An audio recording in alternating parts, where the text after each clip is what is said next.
Welcome to Your Child's Brain, a podcast series produced by Kennedy Krieger Institute with assistance from WYPR. I'm Dr. Brad Schlaggar, President and CEO of Kennedy Krieger Institute. Sleep is an essential yet poorly understood and long underappreciated function of the human brain, and that's across our lifespan.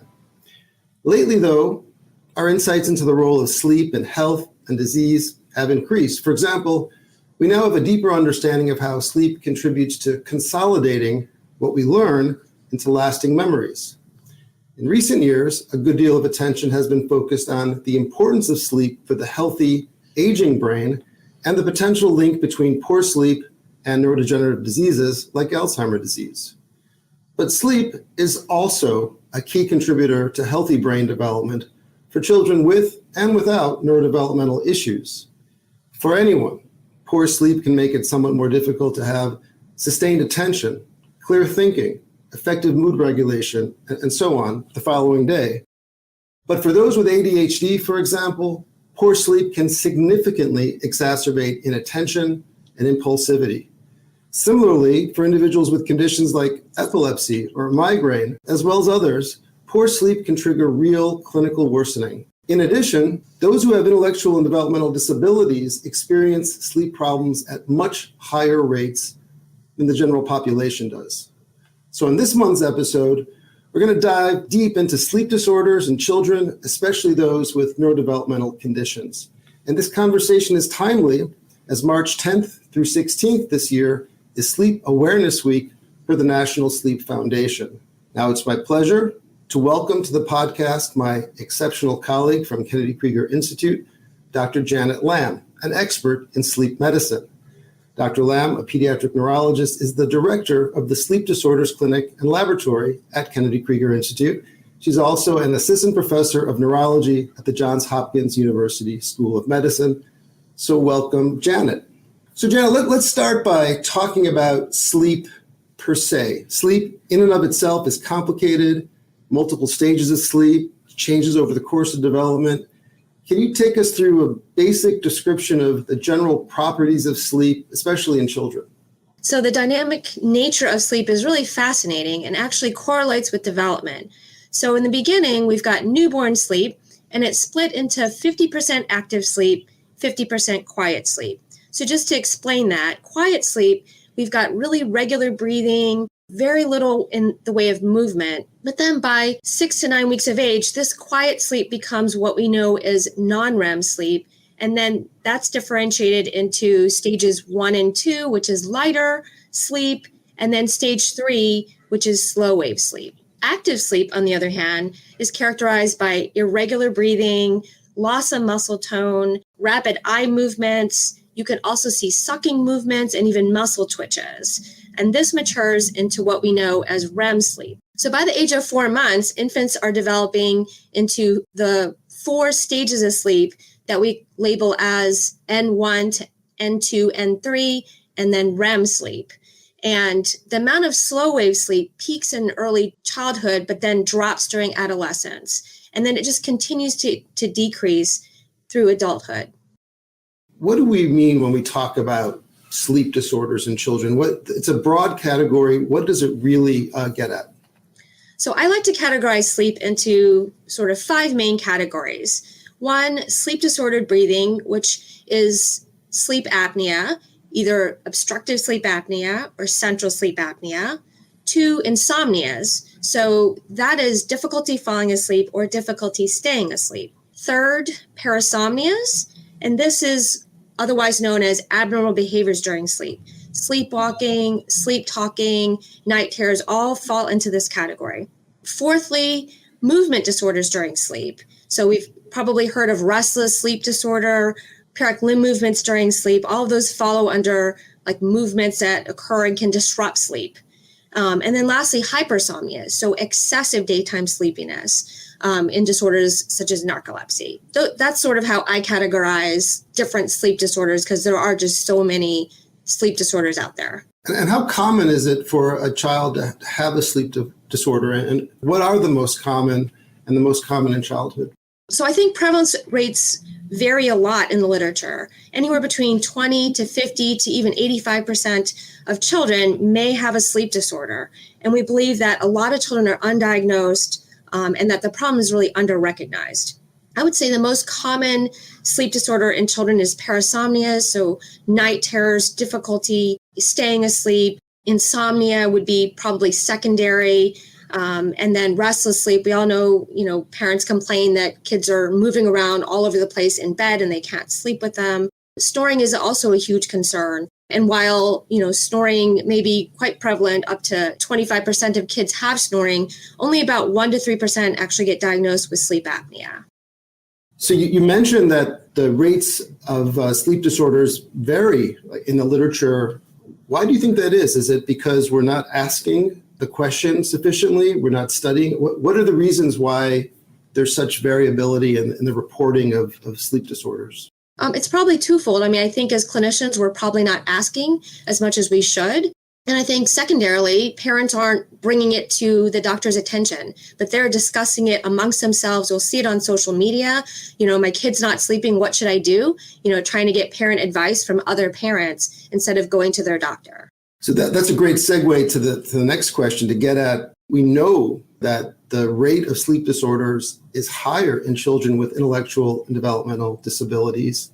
Why do children with intellectual and developmental disabilities have more sleep disorders? How does it affect their outcomes? And what are some of the approaches to dealing with it? So there's lots of reasons that children with developmental disabilities, have more sleep problems compared to their typically developing peers.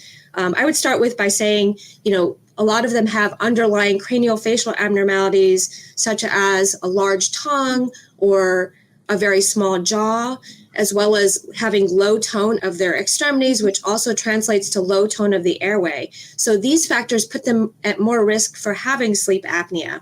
Children with disabilities often have a lot of behavioral problems that interferes with their ability to transition from being in the awake state to being sleepy so that they can more easily drift off to sleep. There's also a lot of other comorbid problems that they deal with, such as spasticity, so having increased tone related to pain, seizures. All those things can disrupt sleep and make it harder for them to sleep.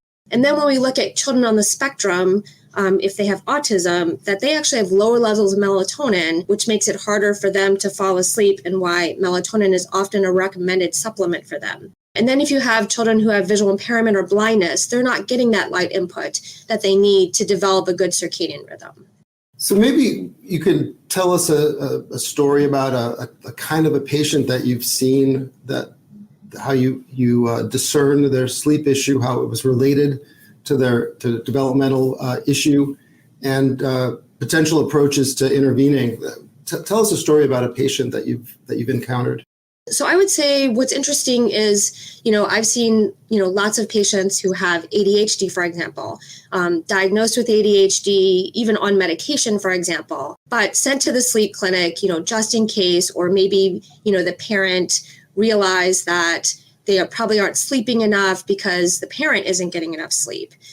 So when we take a thorough history, kind of look over things, we realize that the child isn't sleeping well, either because of factors like sleep disordered breathing or just having a really difficult time settling and falling asleep at night, and therefore not getting good, adequate sleep. And as a result, during the day, being inattentive, looking hyperactive, but actually being sleep deprived. And so when we work with families like this and, work to improve sleep, work to improve their bedtime routine, to increase sleep, work on some of these disruptive behaviors at night, and the child gets more sleep, they actually don't meet criteria for ADHD. And then secondarily, sometimes these kids are very restless at night, and it's just assumed that it's because they have ADHD. Wherein if we look at restless sleep and ask about questions related to leg movements, leg discomfort, we find that they actually have iron deficiency, which has a direct correlation with restless sleep.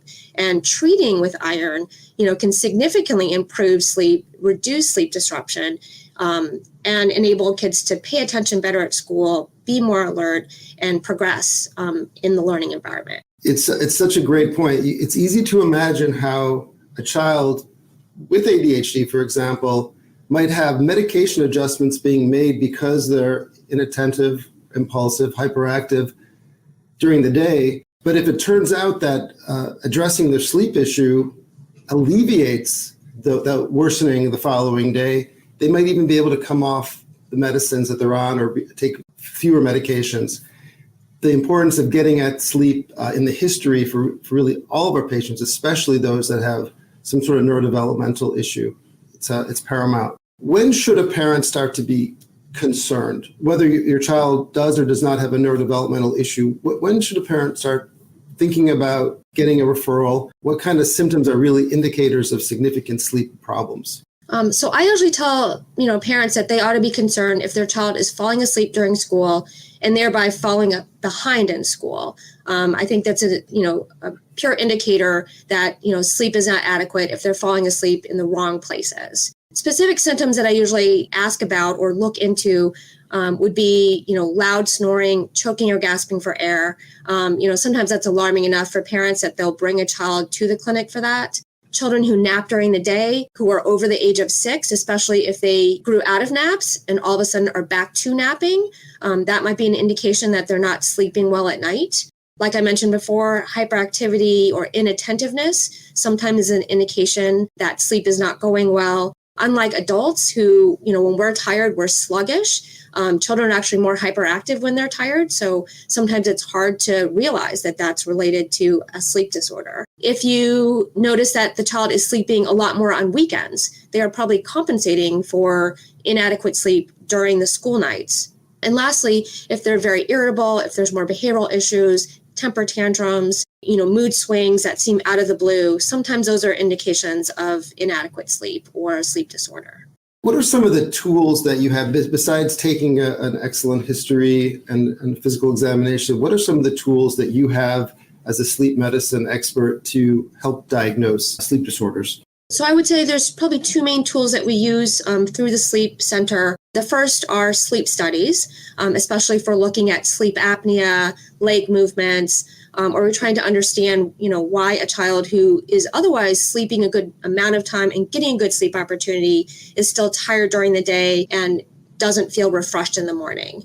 So that's like one night in the sleep lab to look at a number of measures with breathing, oxygenation, CO2, getting a really good look at sleep quality in the lab. The other tool that we use is called actigraphy. It's kind of like a fancy Fitbit watch, but it's research grade. And that enables us to get objective measurements in the home environment over a longer period of time, so up to 2 weeks. So the benefit there is, we aren't seeing what we call first night effects. So being in the lab, being in an unusual environment, we're actually seeing what potentially is going on at home to really be able to assess, when is this child actually falling asleep? How much sleep are they getting? How much are they waking? And it really helps us guide recommendations for where we need to target interventions for sleep. The first night effect, it's an interesting point. It's somebody that has problems with sleep may have a worsening of their problems if they're in an unfamiliar environment as well.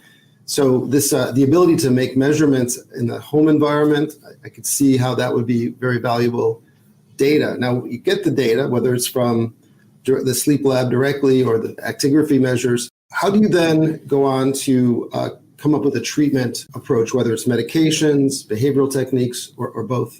So when we get a sleep study back, we're mainly, assessing for sleep apnea, sleep disordered breathing. And if it is positive for that, one of the first lines of treatment in children, which is different than adults, is to look at tonsils and adenoids to get them removed if they are causing sleep disordered breathing. So a referral to ENT is usually one of the first things that we do if a sleep study is abnormal. If we find that there's lots of leg movements, and especially if we notice that those leg movements are causing wakings, then we'll check iron to see if low iron is actually responsible for these leg movements. Aside from that, like when we do the sleep study and that's normal, we may or may not do actigraphy. When we do actigraphy, I think we're looking more at insomnia or trying to figure out like how much sleep a child is getting. If we find that it isn't adequate, we talk to parents, educate them on how much sleep a child is expected to get. We always start with sort of behavioral interventions to try to increase the amount of sleep a child's getting, to improve that bedtime routine, create a more calming environment that's consistent. We often recommend things like having a consistent wake time and bedtime, even on weekdays and weekends, which isn't popular with kids, but necessary when you have a sleep disorder. Sometimes when we recommend all these things and sleep just isn't getting better, we do have to prescribe medications, but it's usually our second line of treatment for kids. But sometimes some kids have such significant behavioral issues, or they're just not tired at bedtime, that using a sleep aid can enable families to better apply the behavioral strategies and recommendations that we're making. Janet, you mentioned a couple times sleep apnea, and I think we talked about tonsils and adenoids and low airway tone. So that's an obstructive sleep apnea. There's also central. Let's define apnea more specifically and talk about how you could have it both from the sort of the periphery through obstruction as well as a brain-based reason for apnea.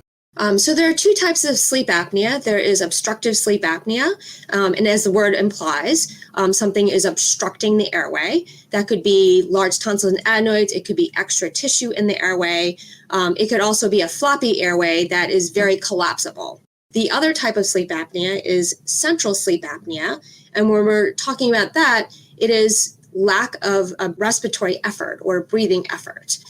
So the respiratory center is in our brainstem, so it's in our brain, and that actually controls our drive to sleep at night. So if there's anything that might have caused trauma, if there's any abnormalities of the brainstem, then sometimes that results in seeing central sleep apneas. Another cause of central sleep apnea, more in the adults though, is heart disease. So sometimes if we see a lot of sleep apnea, either by frequency or prolonged periods where there isn't a breath being taken, we might recommend an MRI scan to look at the brainstem and make sure there aren't any abnormalities responsible for that. And I should mention the treatment for sleep apnea, aside from getting tonsils and adenoids out, if that is not an option or that is not the reason because there's nothing surgical that could be done, CPAP is sort of the next line of therapy for children, but the first line in adults.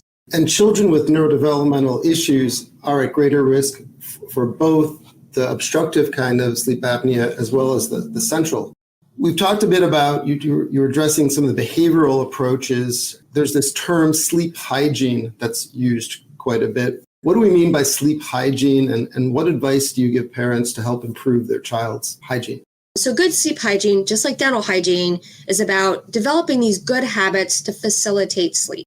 So one of the first things we might talk about is electronics. Not a popular thing by kids or some even with parents, but trying to limit electronics to, I try to give them 2 hours before bedtime to have a specific time to shut off electronics. The reason why electronics are an issue is because they're very stimulating.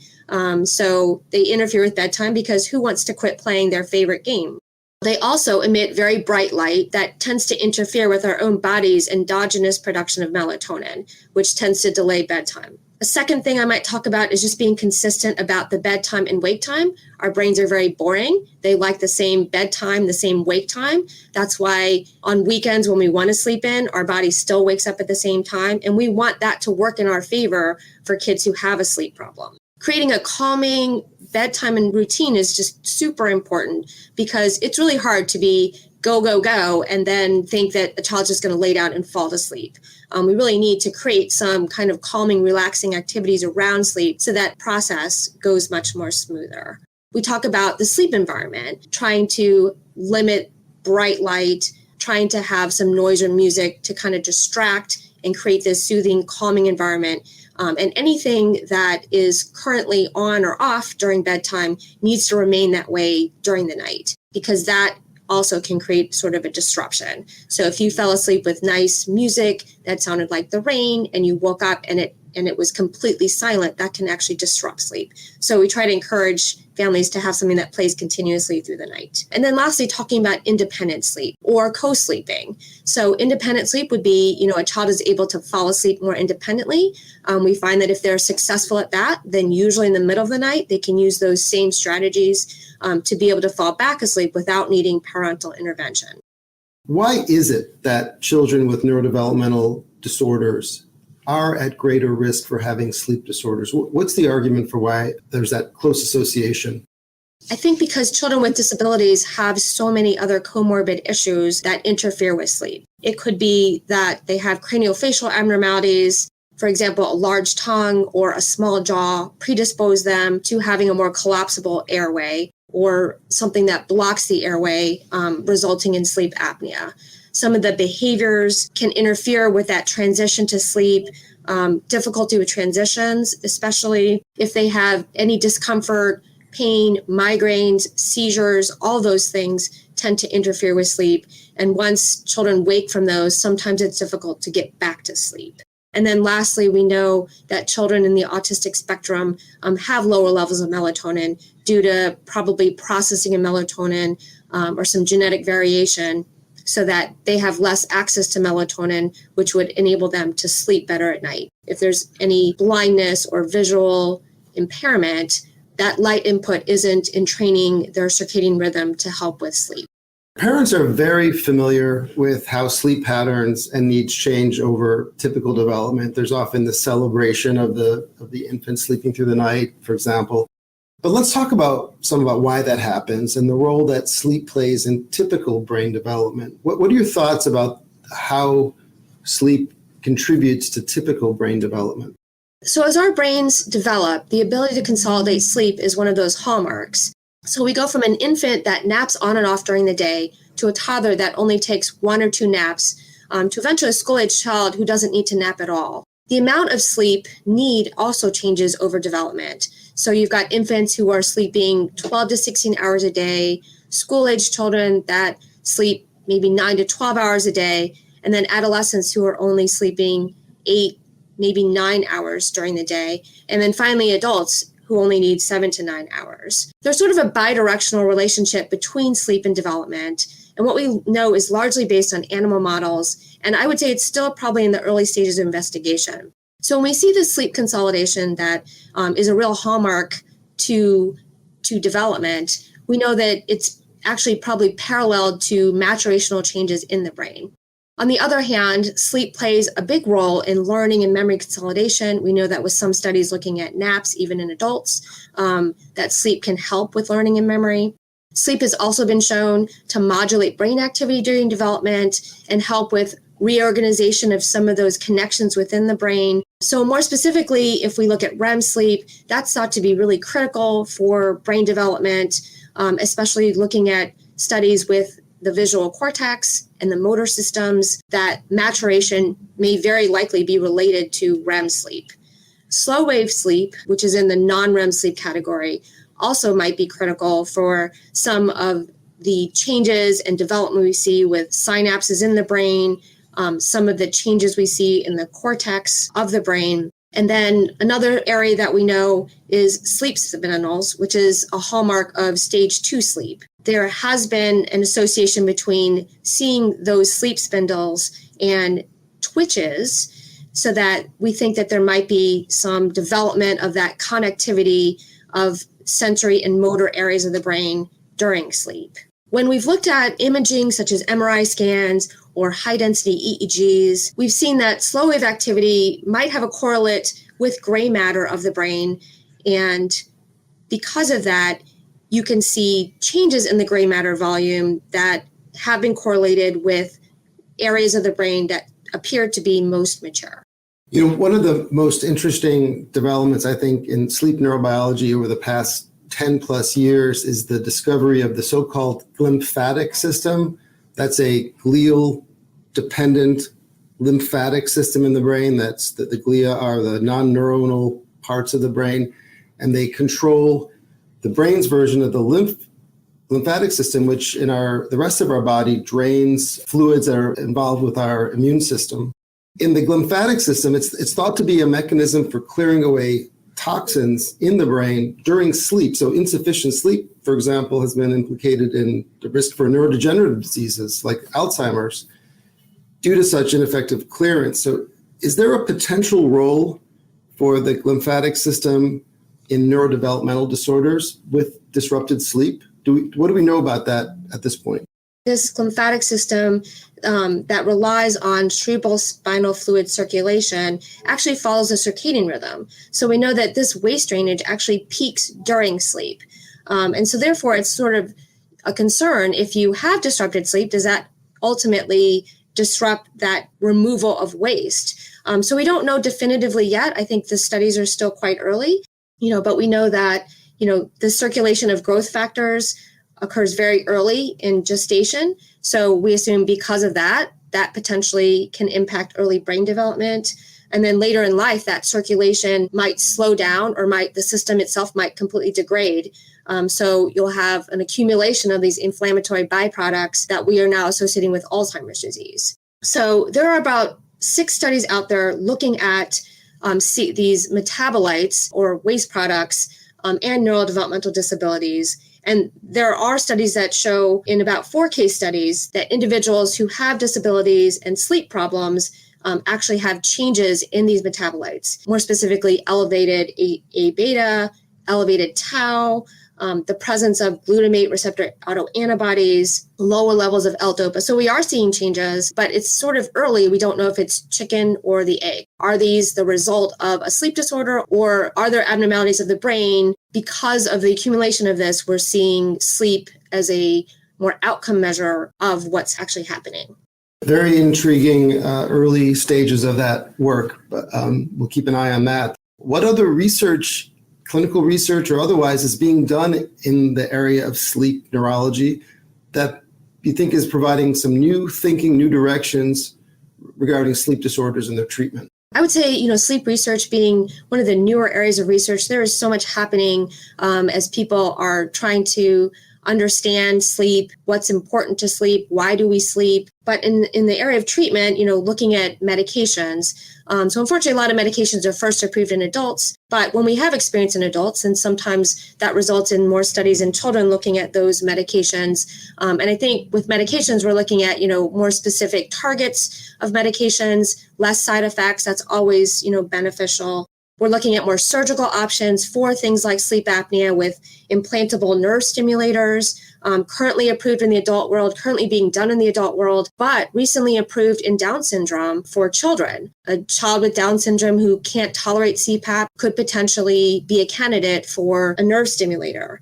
Also looking at, are there better ways than taking someone to the sleep lab to understand what's going on with sleep besides actigraphy? Are there other monitors that we could use in the outpatient setting to understand what's going on during sleep, especially in a child who doesn't sleep with their parents? Here at the Institute, I'm involved in a couple research projects, one looking at brain iron in children who are restless, who have ADHD, and trying to understand with MRI scans, like if all of this is related to brain iron, which is something we currently can't measure without a scan. And then treating them with iron and seeing, are there improvements in brain iron? Are there improvements clinically as we look at both cognitive testing as well as measuring leg movements? When I mentioned looking at more ways to measure sleep on the outpatient side, we actually have leg bands that we're putting on kids who are restless sleepers and seeing if we can understand when they take them home, if these leg bands are accurate in being able to identify